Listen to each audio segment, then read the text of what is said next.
Murmure du Sahara. Anciens échos dans les sables du temps. Le désert du Sahara. Un vaste océan de sable. Il s'étend à perte de vue. Mais ce paysage apparemment désolé recèle des secrets. Ce sont des murmures d'un passé lointain. Une époque où le Sahara était un endroit très différent. Il y a des milliers d'années, le Sahara était vert et vivant. Des rivières coulaient à travers la terre, des lacs scintillaient sous le soleil, et les gens prospéraient dans cet environnement luxuriant. Nous le savons parce qu'ils ont laissé leurs marques. Nous trouvons leurs traces gravées dans la roche même du désert.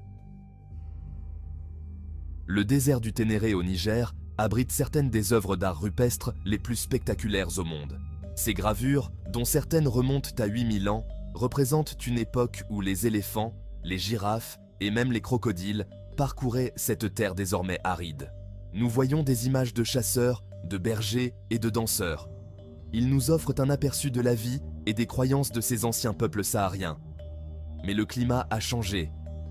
Le Sahara a commencé à se dessécher.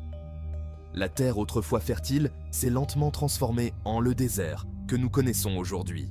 Pourtant, les échos de ces civilisations perdues subsistent gravés dans les rochers, attendant d'être découverts. Ils nous rappellent que même dans les environnements les plus difficiles, la vie trouve un chemin, et les histoires humaines perdurent, transmises de génération en génération, murmurées par les vents du désert. Des cendres des anciennes civilisations ont émergé de puissants empires. L'un de ces empires a laissé une marque indélébile au Niger, l'empire Songhai. Cette puissance ouest-africaine, à son apogée au XVe et XVIe siècle, s'étendait de la côte atlantique au Nigeria actuel. Et à son cœur se trouvait le fleuve Niger, une ligne de vie pour le commerce et une source d'immenses richesses. Les Songhai ont bâti leur empire sur le commerce. Gao, leur capitale, grouillait de marchands venus de tout le Sahara. Ils échangèrent de l'or, du sel, des esclaves, des noix de cola et d'autres produits précieux.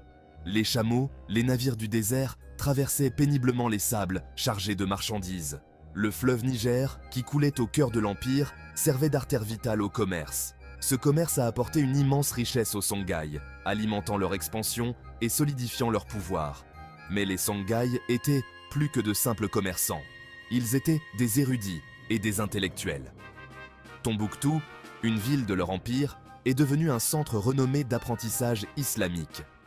Des érudits ont afflué vers ces prestigieuses universités, attirés par la richesse des connaissances contenues dans ces bibliothèques. Les Songhai ont embrassé les traditions islamiques tout en préservant leur propre héritage culturel riche.